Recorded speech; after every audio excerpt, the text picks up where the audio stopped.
toute l'actu sur Avignon avec Frédéric Plat. Bonjour à tous, il va faire meilleur encore aujourd'hui en Vaucluse, jusqu'à 18 degrés, toujours sous un beau ciel bleu, mais avec plus de vent. Le Mistral va d'ici ce soir souffler en rafale jusqu'à 90 km/h le long du Rhône. Le reste du département devrait être épargné, il fait -2 de suite à Avignon. C'était la météo sur Énergie Avignon avec Center Fête, le spécialiste de la fête au Pontet.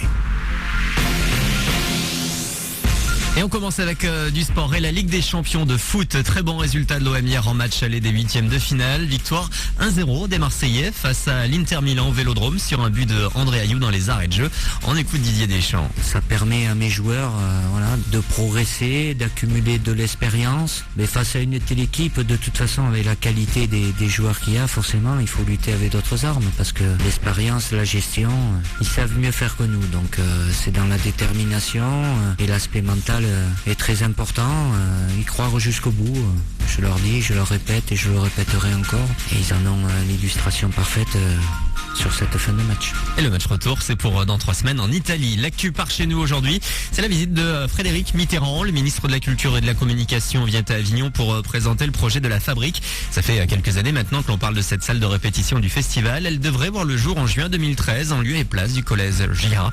Début des travaux pour le mois de mai. 9 personnes interpellées ces derniers jours en Vaucluse, mais également dans la région lyonnaise et l'Isère pour trafic et blanchiment d'argent. Ça a commencé par l'interception le week-end dernier d'un semi-remorque à la barrière de péage de Bolène. Les enquêteurs ont découvert des têtes billets pour une somme de 451 000 euros. 700 000 euros ont ensuite été retrouvés au domicile d'un suspect au sud de Lyon.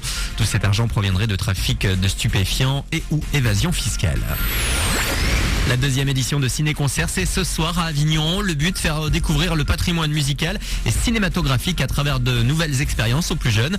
Ce soir, le film La Passion de Jeanne d'Arc sera diffusé à 20h au Ciné Capitole Centre. Il sera mis en musique par l'Orchestre Lyrique Région Avignon-Provence. Adrien Vincent-Mortier de l'asso co-organisatrice Première Loge. Pour l'anecdote, c'est un film qui à la base avait vocation à être parlant, mais pour des problèmes des problèmes techniques, ça n'a pas été possible. Et une autre anecdote qui est assez amusante, ils ont perdu plusieurs fois les bobines au cours de 2 incendies et ils ont réussi à retrouver une version originale dans un hôpital psychiatrique en Norvège au dernier moment pour pouvoir faire la première projection l'année suivante en 1929.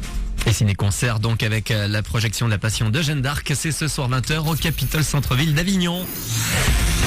Voilà pour vos infos, très bon début de journée à vous avec Manu dans le 6-9 sur Énergie.